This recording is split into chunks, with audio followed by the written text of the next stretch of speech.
Então, olá, boa tarde a todos e a todas. Sou o professor Cristiano e estamos entrando no ar ou transmitindo o programa Diálogos com a Filosofia e provisoriamente nesse período de pandemia pelo Google Meet e pelo canal do YouTube do Campus Santana. E após a vacina retornaremos a transmitir diretamente pela Rádio Universitária FM 96.9 para todos e estes novos canais das redes sociais. Este é um programa realizado pelo projeto de extensão do Colegiado de Filosofia da Universidade Federal do Amapá. O objetivo desse programa é a exposição manifesta e livre de ideias e conceitos filosóficos, um espaço de diálogo e interação entre a filosofia e demais áreas do conhecimento, bem como a divulgação dos projetos de extensão e pesquisas ligados ao curso de Filosofia do Campus Santana e de cursos parceiros. Para dar início, convido a coordenadora do projeto, professora Raulete, para dar as suas boas-vindas. Bom, eu já tinha dado ainda agora, vocês que estão vendo aqui, uma boa tarde, bem tranquila, mas nós sofremos invasões de uns robôs bolsonaristas. Engraçado é que eu sou deputada, desculpa, você está. Mostra que desgraça, não tem nem conhecimento, se soubesse, ninguém é. Quem está em cargo público eleito está. É bom de estudar antes de atacar alguém, né? Aqui, querendo atrapalhar o programa vai continuar, apesar do Bolsonaro e daqueles que, como ele, o espelho dele, da ignorância, do preconceito, da falta de conhecimento, né, da covardia, porque é coisa de covarde, que não sabe vir cara a cara, tem que criar robô e perfis falsos para encarar, porque isso é coisa de covarde. O programa Diálogos da Filosofia está aqui, vamos continuar sendo filosofia. Também quero informar que sofremos ataques dizendo, filósofo é maconheiro. Desculpe, não me julgue a partir do seu padrão. Se você é maconheiro, se você usa droga, se você faz isso, desculpe, não tenha o seu padrão, porque a gente só julga os outros a partir da gente mesmo. E quero dizer que eu adoro ser velha, porque eu estou viva.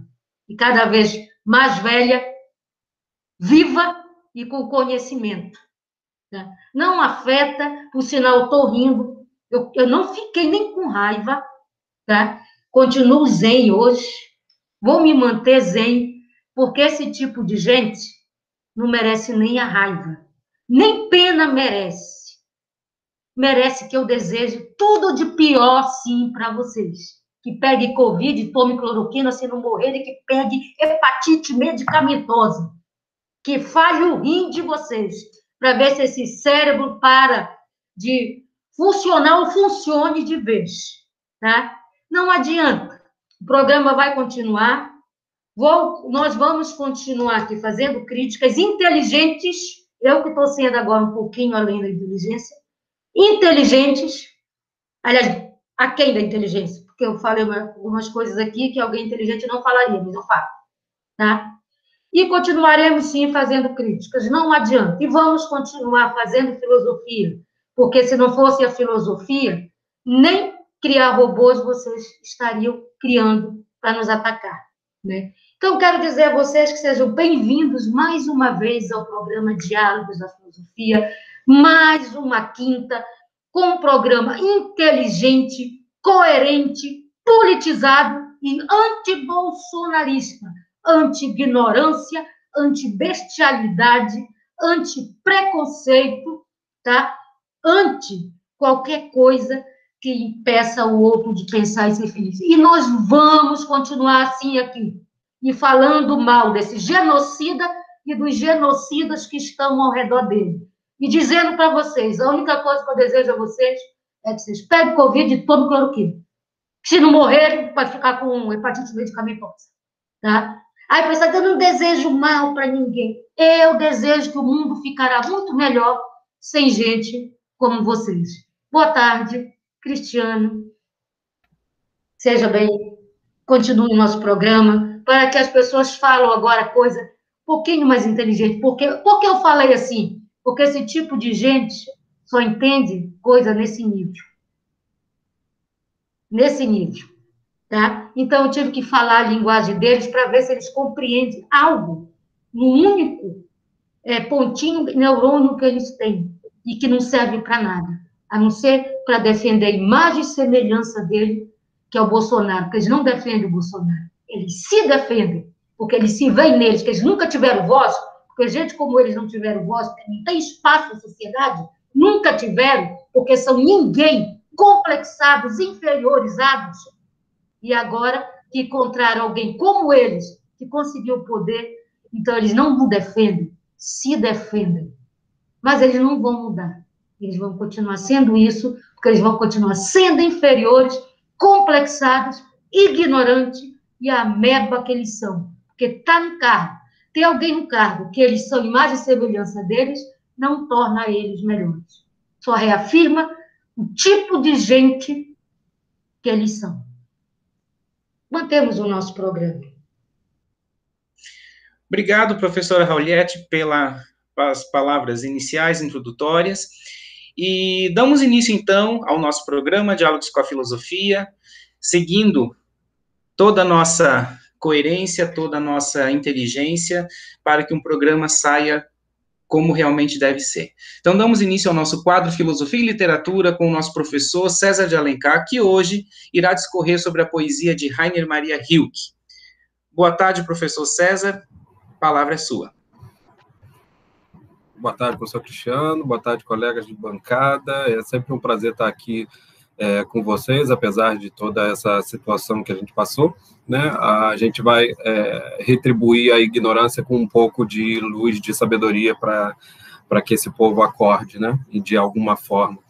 Eu tinha pensado em trazer hoje a poesia do Rainer Maria Rilke, um poeta alemão do século, passagem do século XIX para o século XX, né? E que foi fundamental para a gente pensar a poesia chamada, né, a Era Moderna, e daquilo que vai ser o nosso modernismo também, né? Eu vou começar a fazer algumas reflexões sobre a semana de 22, que a gente está se aproximando aí, né, na comemoração de 100 anos da Semana de Arte Moderna, e junto a essa reflexão, né, com relação aos poetas da poesia dita modernista no Brasil, eu quero trazer algumas influências, né, desse movimento, e um deles, sem dúvidas, foi o Rainer Maria Rilke, tá?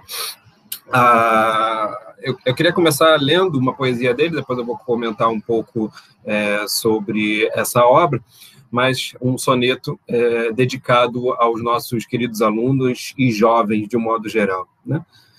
Somos os frementes, mas a marcha do tempo é só um momento perante o permanente.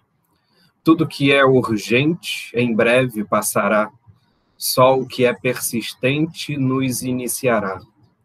Não jogueis o ardor, jovens, na velocidade, nem num voo desastroso. Tudo paira em repouso, escuridão e claridade, livro e flor. Interessante que ele fala livro e não armas, né? Que fique aí a mensagem para o pessoal que há pouco quis impedir a gente de ler, né? Esse soneto faz parte de uma das obras geniais do Rainer. O Rainer já tinha uma obra bastante sólida, aos 39 anos já, tinha acabado de fazer o seu romance, que é o único que ele tinha escrito, e estava num processo de crise criativa, né, que todo artista sabe muito bem o que significa, e em 2 semanas ele conseguiu compor essas 2 obras aqui, que numa edição portuguesa, né, brasileira, foi juntadas, né, os sonetos de Orfeu e as elegias de Duino, né, são 2 obras assim lapidares, aquilo que já era a obra do Rainer, em termos de gênio, se elevou a uma esfera que ele mesmo ficou surpreendido. Tá?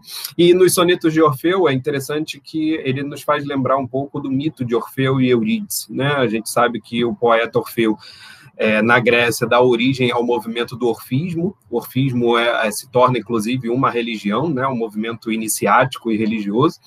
E Orfeu, ele, depois da perda da sua amada, que é Eurídice, resolve pedir uma permissão para entrar no Hades, né? No mundo dos mortos, para trazê-la de volta, né? Os deuses concedem a ele essa chance, porque o Orfeu não conseguia mais compor, né, não conseguia mais fazer nada, né, só conseguia lamentar, e aí ele vai para o mundo dos mortos, mas com uma ressalva, né, da Perséfone, que permite a ele levar de volta a Eurídice.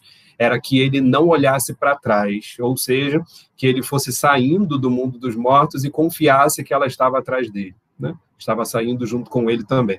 É claro que, dada a angústia dele, né, ele ficou maravilhado de poder tê-la de volta, foi subindo, até que um momento de dúvida novamente surgiu e ele olhou para trás. E nisso que ele olhou para trás, ela acabou se petrificando e permanecendo no mundo dos mortos, né? Ele teve que voltar novamente solitário e deu origem aí à parte musical, né, da sua obra, que é a mais melancólica, digamos assim, tá?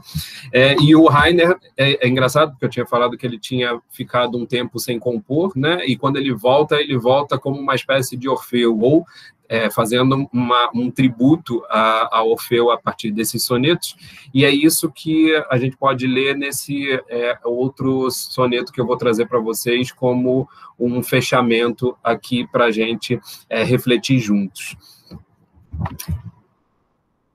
Ele diz: antecipa-te às despedidas, deixa-as para trás, que passem como o inverno que agora finda. Mas inverno entre os invernos há um longo demais, ao qual só hibernando teu coração resiste ainda. Morre por Eurídice, sob seu fascínio ascende e transcende, em pura louvação. Se, entre os efêmeros, no reino do declínio, taça vibrante que se rompe ante a vibração. Se, e sabe da condição do não ser, infinita causa de teu íntimo poder, que, uma única vez, se fez pleno e verdadeiro. As reservas cansadas, as mudas surdas mudas, da natureza absoluta, as somas absurdas, junta-te em júbilo e destrói o número inteiro. Né? Então, ele faz aí uma referência a essa descida do Orfeu e a subida lamentosa dele, mostrando que no fato dele ter conseguido ser e, ao mesmo tempo, não ser, né? Tendo entrado no mundo dos mortos, ter tido essa possibilidade, é exatamente nessa transição entre ser e não ser que está a infinita causa do nosso íntimo poder, né? Aquilo que nos move enquanto seres não só desejantes, mas também enquanto seres criadores, né? Então, fica aí a reflexão do Rainer Maria Rilke para nós nesse momento importante.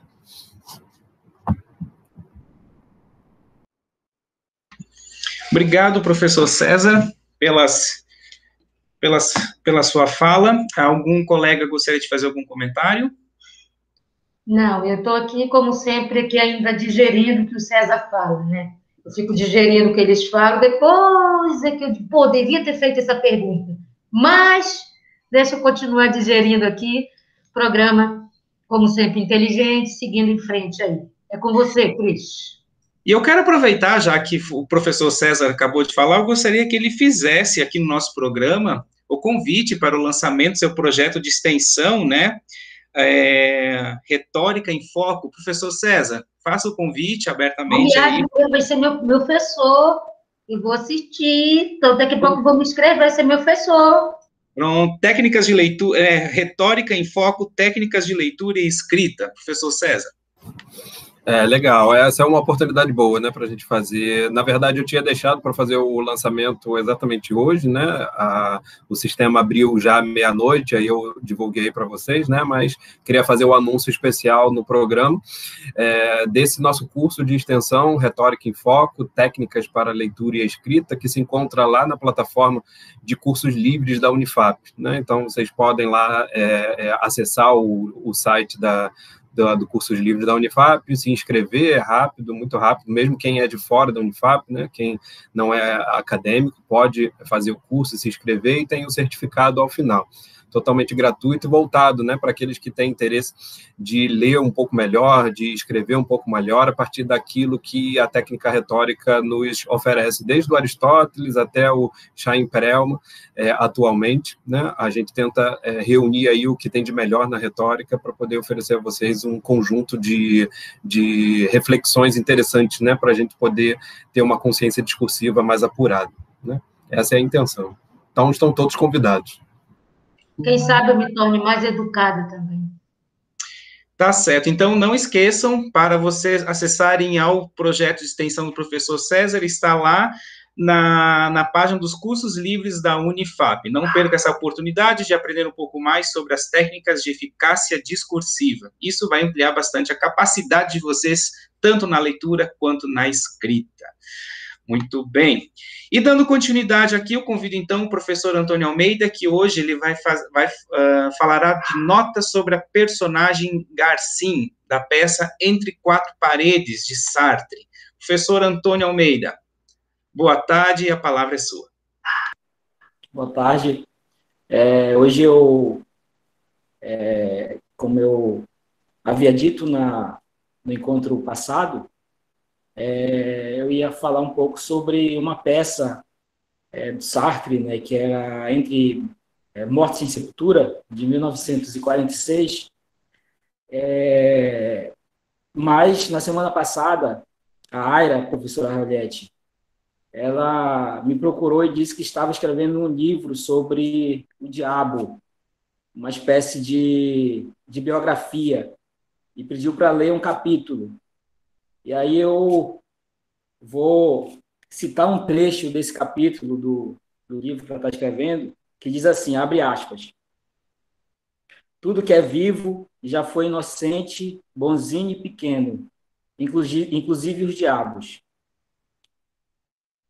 Como eu sei?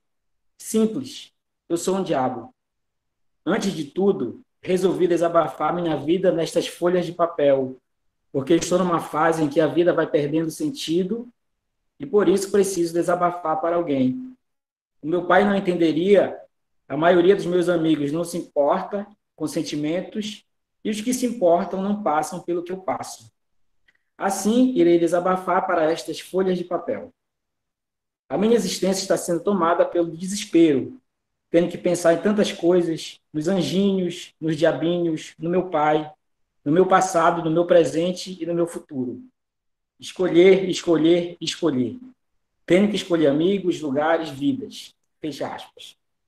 Então, como o fragmento toca em alguns elementos que nos remetem à tradição cristã, ao mesmo tempo em que faz referência a alguns temas presentes na obra do Sartre, não é? Como, por exemplo, a liberdade, né? Escolher, escolher, escolher, e toca nesse elemento que é tão simbólico e tão representativo na tradição cristã, que é o diabo, não é isso? Então, eu decidi pensar um pouco sobre a peça Entre Quatro Paredes, de 1944, né? Por se tratar de um texto literário que toca nessas questões também bem simbólicas e representativas dentro da tradição cristã, né? Entre Quatro Paredes, o Sartre constrói, né, ou ele cria o seu próprio inferno. Então, essa peça é bem conhecida por trazer um conceito que é fundamental tanto nas obras filosóficas do Sartre quanto nas obras literárias, que é essa ideia do olhar, né? Então, inclusive, em Ser e Nada, você tem lá uma parte significativa que ele trata sobre a teoria do olhar, e que ele faz uma sistematização sobre isso. Então, além disso, né, dele tocar em conceitos fundamentais, nessa peça, ele constrói uma célebre frase que é: o inferno são os outros. Ou, numa outra tradução, o demônio é o outro. Essa expressão serviu, né, claro, para construção, para criação, ou para títulos de alguns livros, né? Eu cito apenas um, do Ivo Oro, que é o Demônio é o Outro, uma análise sociológica do fundamentalismo. Então, em que ele coloca a religião no palco, né, da análise, ou a religião no palco da sociedade, e analisa a religião a partir desse conceito ambíguo, que é o fundamentalismo. É importante pensar nessas ideias do mal, né, que é um tema recorrente na literatura, e a partir disso, né, a gente percebe isso claramente na literatura, que existe uma rica e polissêmica representação do diabo, né, em obras literárias, como o diabo, o Satanás, não é, o demônio, Lúcifer, o Mephistopheles, que para fazer uma referência ao Fausto, né, do Goethe, Mephistófeles, tá? Então, é um tema que está presente, né? Eu acho que, inclusive, por isso, né? Porque eu ia falar um pouco sobre o diabo hoje, que houve essa invasão aí, viu, professora Raulete? Então, então, essas ideias do mal são constantemente retomadas, né? Reescritas, ampliadas e criticadas. Então, o demoníaco, nesse sentido, ele não é um conceito circunscrito apenas a uma tradição institucional, né, religiosa, mas ele é um tema constitutivo de muitas narrativas literárias. E, né, os exemplos sobre isso são largos. Né? Então, você tem a Lavoura Arcaica, do Raduan Assar, a Divina Comédia, de Dante, do Amor e Outros Demônios, do Gabriel Garcia Marques, Caim, de José Saramago, a Igreja do Diabo, né, de Machado de Assis, Grande Sertão Veredas, né, que tem uma parte significativa em que, enquanto você tem essa ideia do bem e do mal lutando, né, na obra do Guimarães Rosa, e essa dúvida sobre a existência tanto de Deus e do diabo, o Reobaldo, no final, ele chega à conclusão de que o diabo não há, né? E o que eu digo é o que eu digo. Então, ele vai dizer o que existe é o homem humano. Né? Então, o homem humano, assim como em Sartre, a personificação mais perfeita do mal. Né? Se eu pegar, por exemplo, Vidas Secas, né, e olhar ali o menino mais velho, né, que é uma das personagens do romance, do Graciliano Ramos, ele diz assim, olha, inferno, inferno, inferno, né? E aí, quando ele fala isso, a mãe, né, dele, assim, a Vitória, dá um cocorote nele, né, e ele fica em crise, porque ele diz, ó, como uma palavra tão bonita, ela ela é olhada com um certo desprezo, não é? Então, como uma palavra tão bonita serve para designar uma coisa ruim, né? Então ele fica admirado com esse negócio aí da palavra diabo. Então, o diabo, o demoníaco, passa por várias representações, né? Mas a gente vai tanto uma representação mais perversa, como também em várias obras ele é ironizado. Mas ele toma uma forma muito forte, concreta, na tradição cristã, né? Em que esse conceito ele vai ter várias representações e projeções, e também esse conceito vai servir como uma pedagogia do medo. Né? Então, a gente tem esse aspecto. As interpretações são tão diversas que Baudelaire, né, em As Litânias de Satã, escreve o seguinte: tu que da morte, tua velha e forte amante, engendraste a esperança, a louca fascinante, tem piedade, ó Satã, desta longa miséria. Pai adotivo que és dos que, furioso, o mestre, o Deus Padre, expulsou do paraíso terrestre. Tem piedade, ó Satã, desta longa miséria. Então, a litânia é um tipo de oração pública, né, que se pede a Deus ou aos santos que se intercede, né, a Deus ou aos santos por alguma interferência, né, para que venha, né, em benefício dos fiéis. Então, nesse caso, o Baudelaire ele pede a Satã e não a Deus essa piedade, né? Então ele muda um pouco essa configuração. Então, no romantismo, por seu turno, o Satã é transformado numa figura que nos remete à liberdade, ao progresso, à ciência, à vida. Então, feitas essas considerações mais gerais, e aí eu vou sintetizar rapidamente o texto, né, do Sartre, Entre Quatro Paredes, que as personagens da peça são Inês, Estelle, Garçom e o criado. Tá? Eu escolhi o Garçom, um recorte mesmo por conta do tempo, mas talvez no outro encontro eu pense um pouco sobre as outras personagens. Então, o Garçom morre e, assim que morre, é conduzido ao salão pelo criado. E a primeira reação de Garçom, quando ele chega nesse salão, é de estranhamento, né? Ou seja, ele diz assim, então é assim? Por essa eu não esperava, né? Então, ele pergunta, onde estão as estacas, as grelhas, os funis? Então, no imaginário do Garçom é que o inferno, e ele tem consciência que ao morrer ele iria para o inferno, mas ele pensa no inferno dentro desse imaginário que foi produzido pela tradição cristã. Então, ele espera ver lá, né, todo aquele imaginário, né, de fogo, de tortura, de tormento, dos diabos, dos demônios. Um outro elemento logo percebido por Garçom, não tão terrível quanto os elementos que se seguirão, né, no decorrer da peça, é que não há uma interrupção, né? Não era possível dormir nesse lugar.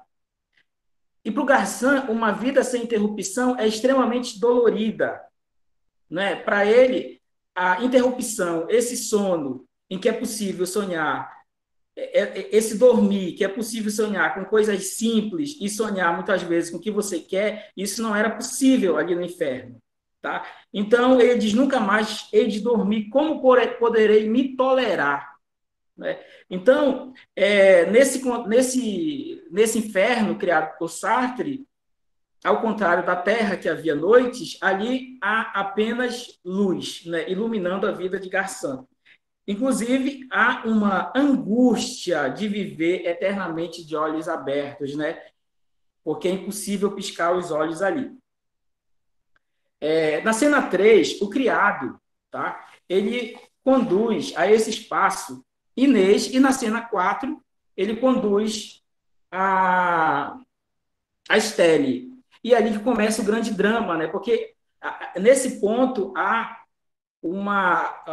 o aparecimento desse conceito que é tão caro para o Sartre, que é a teoria do olhar, né? Eu estou diante do olhar do outro, né? O outro, ele me sangra, ele me corrói, né? Quando eu estou diante do olhar do outro, eu fico perturbado. Então, existe uma angústia profunda do ser humano quando ele está sendo olhado pelo outro.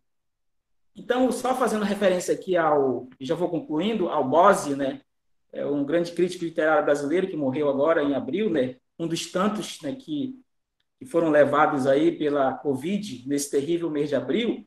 Ele tem um texto, né, que foi publicado num livro chamado O Olhar e se chama Fenomenologia do Olhar. Ele diz assim, ó, o olhar é uma força que penetra o ser olhado com capacidade de tolher sua liberdade, ferindo, esvaziando, dessangrando, tangendo para o nada. O olhar é a expressão mesma desse poder. Esta é a linguagem da angústia e da finitude, tomando-se a palavra no seu sentido forte grego, de vale estreito, passagem sufocante, e daí transcendência ameaçadora. Então, Garçom na Terra, ele era um covarde, mas o grande sonho dele era ser um herói. Então, nos diálogos que se seguem, a grande perturbação dele é que Estelle e Inês descubram que ele foi um grande covarde na Terra. E se questiona, né, por que nós estamos juntos dentro desse inferno?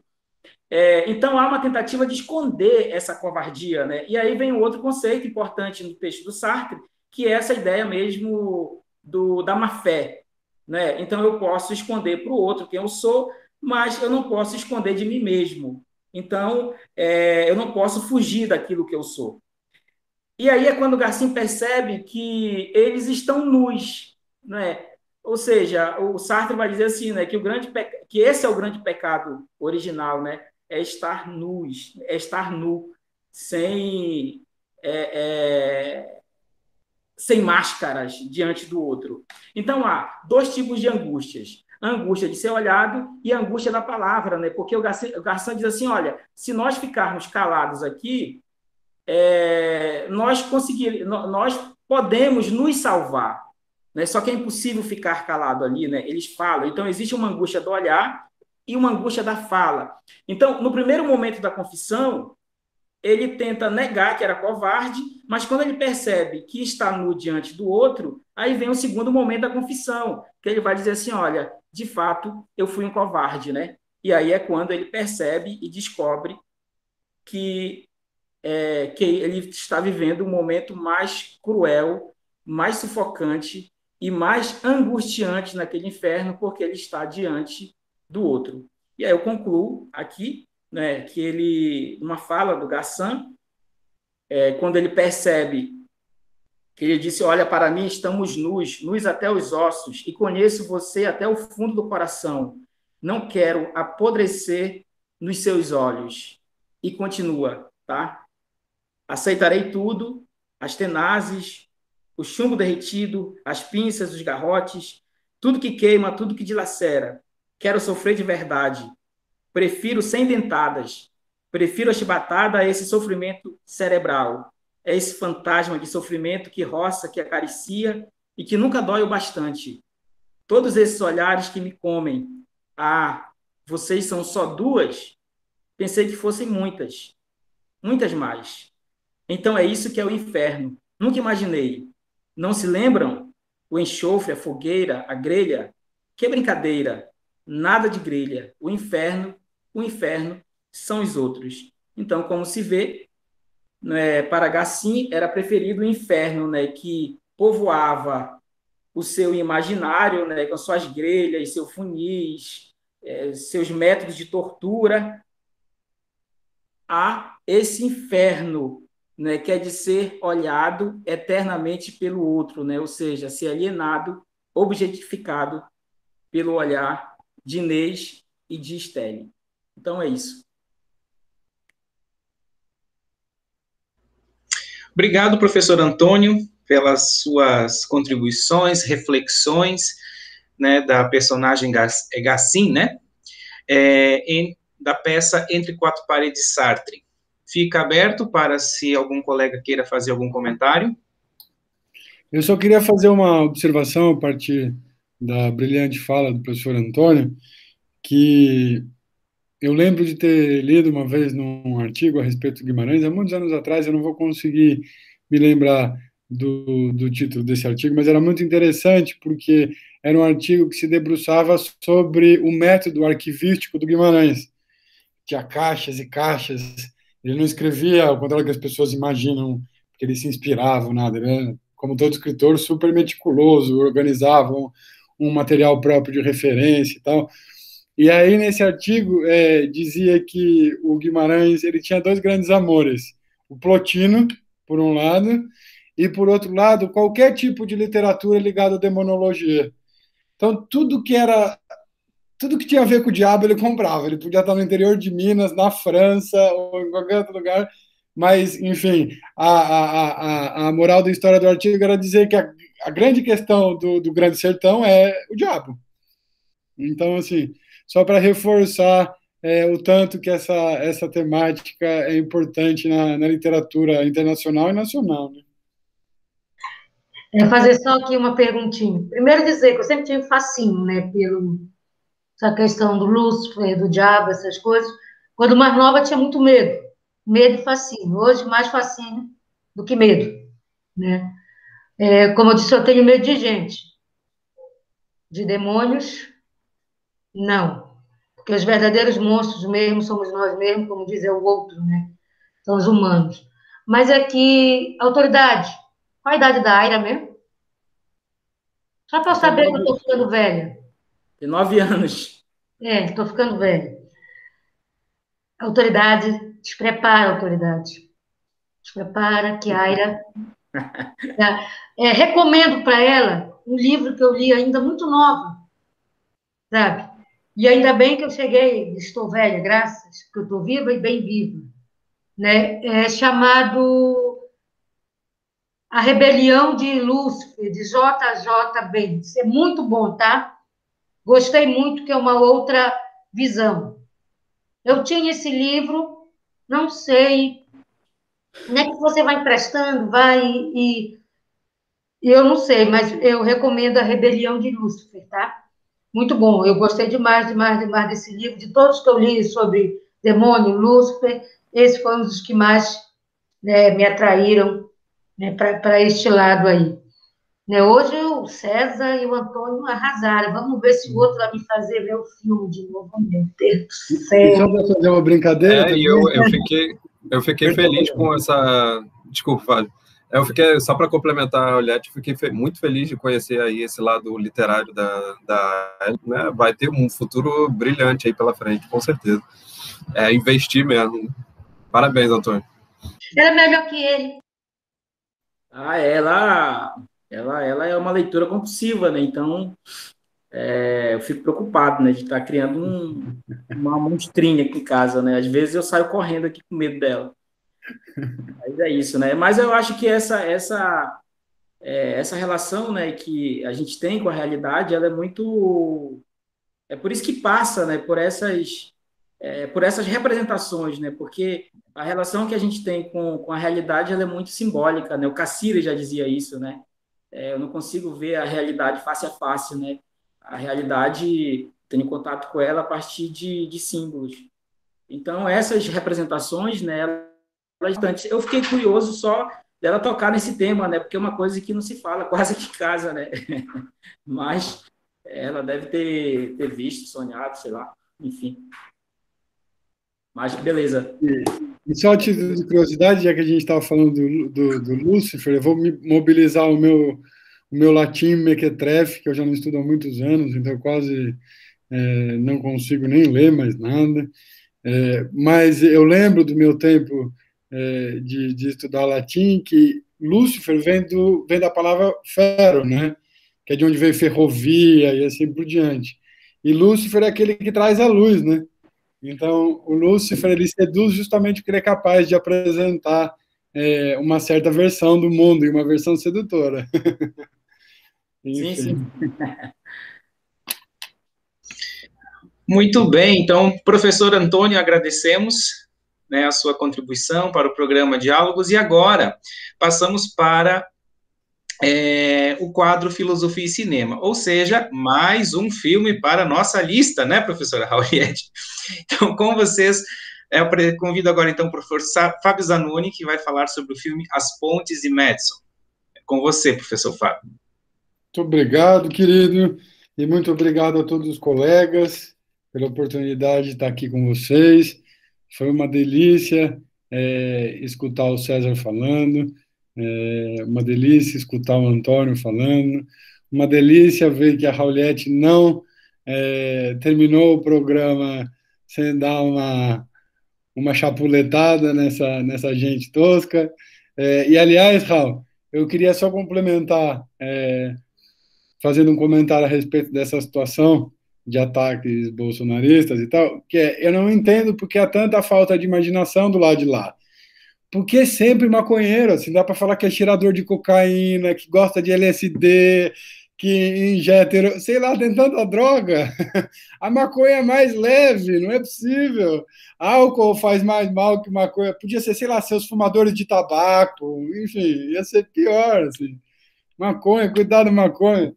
Sempre a maconha. Mas, enfim, bora lá falar sobre o filme.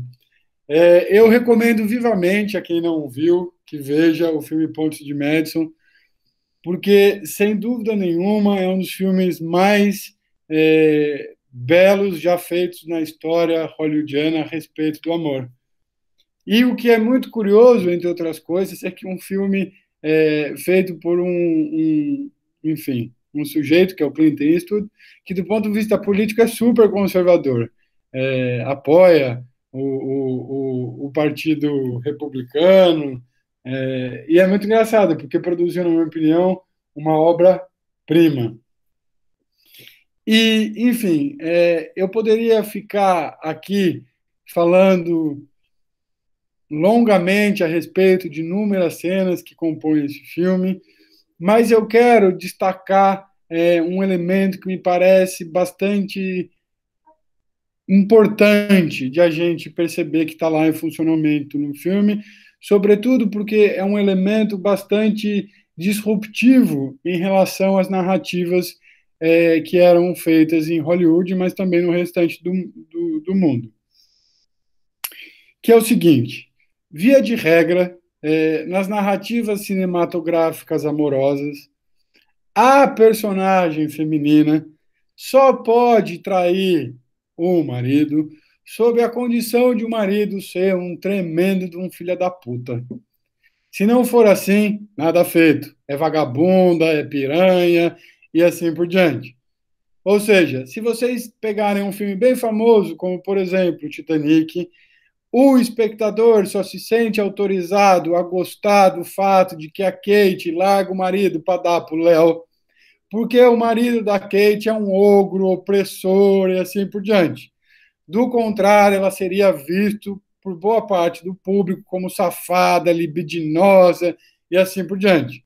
Ora, o primeiro ponto bastante interessante do filme Pontos de Madison é que o marido da protagonista é um sujeito extremamente decente, bom pai, bom marido e assim por diante. E a história gira em torno precisamente da traição dela. O marido, que é esse cara super bacana, vai viajar com os filhos, ela fica sozinha em casa por 10 dias e, por coincidência, essa mulher que vive numa cidadezinha do interior dos Estados Unidos conhece um homem extremamente interessante, bonito, charmoso, fotógrafo de Nova York e assim por diante, que é o Clint Eastwood. E eles começam um romance super tórrido, caliente e assim por diante, certo?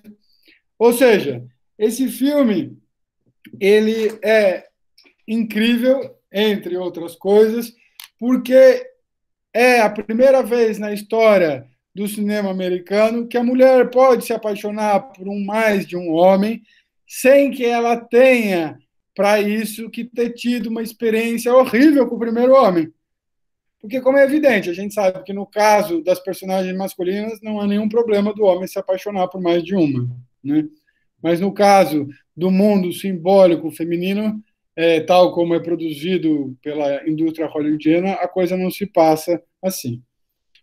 Mas, além disso, eu queria chamar a atenção de quem está aqui escutando a gente, que isso tudo que eu estou dizendo tem a função de explicitar um problema analítico em torno dos filmes em geral, não apenas do filme Pontos de Madison.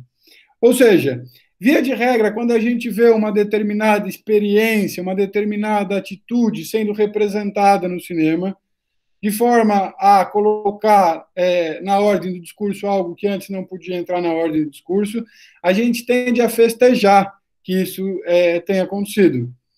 Ora, o que eu estou tentando explicitar aqui é que a simples representação de uma experiência não é suficiente para um filme, por exemplo, deixar de ser uma narrativa conservadora. Porque é muito mais importante do que uma mulher, por exemplo, poder trair o marido num filme sem que isso seja um grande escândalo moral, é a motivação que produz a legitimidade dessa traição, certo?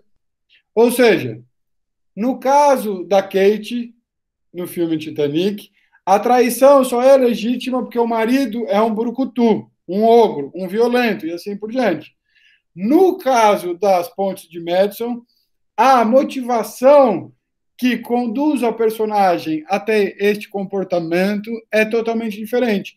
O que faz o filme Pontos de Madison um filme muito mais radical do ponto de vista narrativo. E aqui eu vou aproveitar para só fazer uma pequena menção em relação a um filme que eu, de tempos em tempos, menciono para os meus alunos, que é um filme cujo título é Ato de Coragem. Um ato de coragem. Porque ele traz o mesmo problema à baila.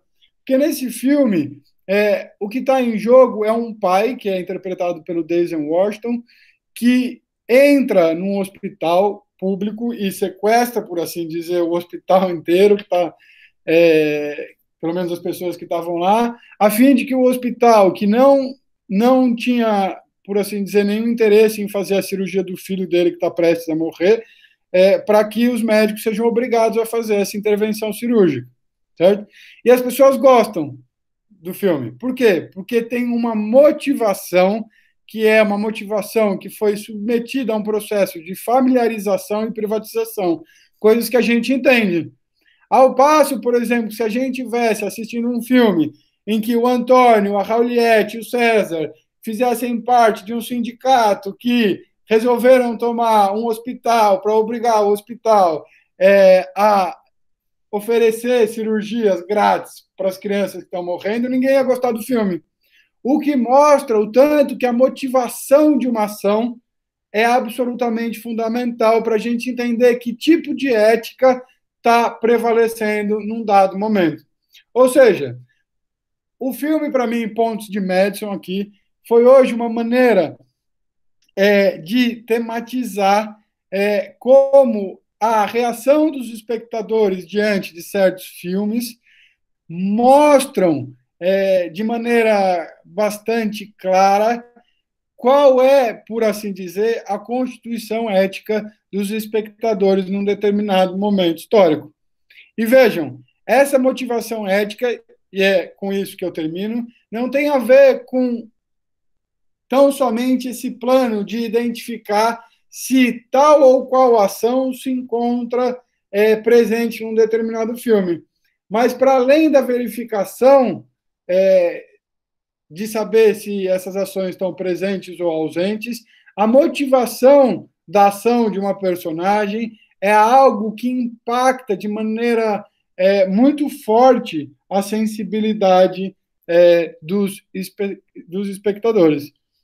Sendo assim, eu termino dizendo que eu espero que vocês assistam o filme Pontos de Madison, porque ele é absolutamente encantador, e que vocês reparem, se possível, no tanto que esse pequeno deslocamento narrativo, que tem a ver com mudar a motivação da personagem principal, faz desse filme alguma coisa absolutamente inédita em relação à tradição hollywoodiana que existia anteriormente. Certo? Obrigado, professor Fábio. Alguma contribuição? Não, dessa vez eu não vou ficar tão frustrada de ter interpretado o filme errado, não. Dessa vez tá. E o filme é lindo mesmo. Lindo, lindo, lindo, lindo, lindo, lindo, lindo. Vale a pena mesmo assistir, né? Vou dar um beijo aqui, depois quero falar com vocês aqui, para fazer o convite, mas depois em particular. Fábio não vai poder vir. Então, Fábio, novamente, lá vem o Fábio com as listas de filmes de alguns que a gente não assistiu, né, e que ele faz com que a curiosidade parta dentro da análise, né, que ele já fez, e que nos aguça a curiosidade para poder estar aí buscando esse filme para para olhar o filme. Esse filme eu não olhei, então é algo que eu vou colocar na minha listinha, Fábio, tenha certeza. Então, gente, agora são 17h13, né? Vamos iniciar agora, 17h13.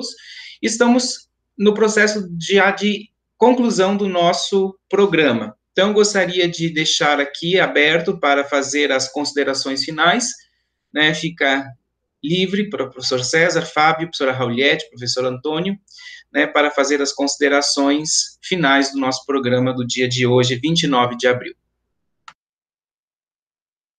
Eu só gostaria de agradecer, então, aí a oportunidade, mais uma vez, de revê-los e lembrar para os nossos queridos bolsonaristas que invadiram o programa que hoje o Brasil acaba de completar 400 mil mortes, né?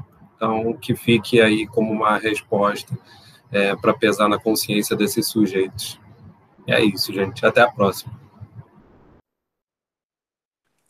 Eu agradeço também a conversa, né? É sempre uma satisfação ouvir aí o professor Fábio, o professor César, né? Conversar aí com o professor Cristiano, a professora Raulete. Então, é sempre uma alegria participar aí dessa conversa. Nem sempre é possível, né? Mas quando for possível, a gente vai conversando aí, né, A autoridade? gente está acostumado, a autoridade, a gente sabe de toda a sua dinâmica na sua casa, da sua vida, né? Então, a gente está acostumado. Mas aí, obrigado aí. Infelizmente, né, a gente teve esse probleminha hoje. Esse pessoal é terrível, né? Bolsonarista é um bicho terrível. Mas é isso, né? Um abraço aí, um beijo grande. Bom, gente, mais uma vez deleitei com a filosofia, né, né, vocês sempre brilhantes, Cris aí na condução, para dizer que daqui a 15 dias o diálogo volta com força total, volta com inteligência, né, volta com essa busca constante desse conhecimento e do aprimoramento desse conhecimento, e que esse conhecimento, de fato, nos humanize ainda mais. Enquanto aqueles que invadiram, quero dizer que vamos continuar lendo, estudando, eu vou continuar sendo Raulete do jeito que eu sou, grossa quando tem que ser, suave mais ou menos quando tem que ser, né? E vou continuar apaixonado pela filosofia, vou continuar anti-bolsonarista, porque eu sou anti-desumanidade, desrespeito, preconceito, discriminação e, acima de tudo, burrice e covardia. Então, para encerrar nosso programa, dizer para vocês que daqui a 15 dias nós voltamos junto com o Ribeirinha, para de novo esse show eu não sei se as pessoas sabem o que é essa palavra, democracia, liberdade, pensamento, inteligência e, acima de tudo, autoestima. Tchau, gente.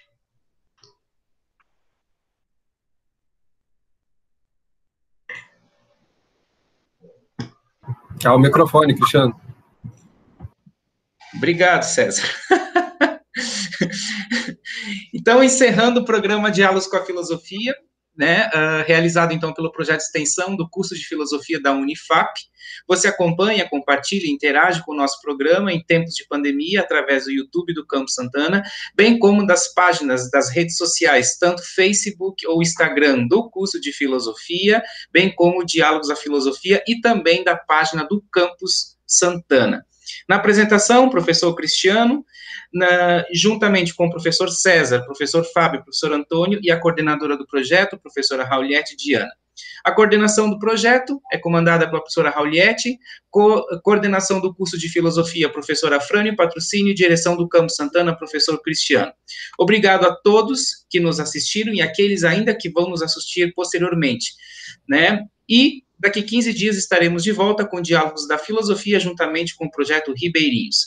Até a próxima. Abraço.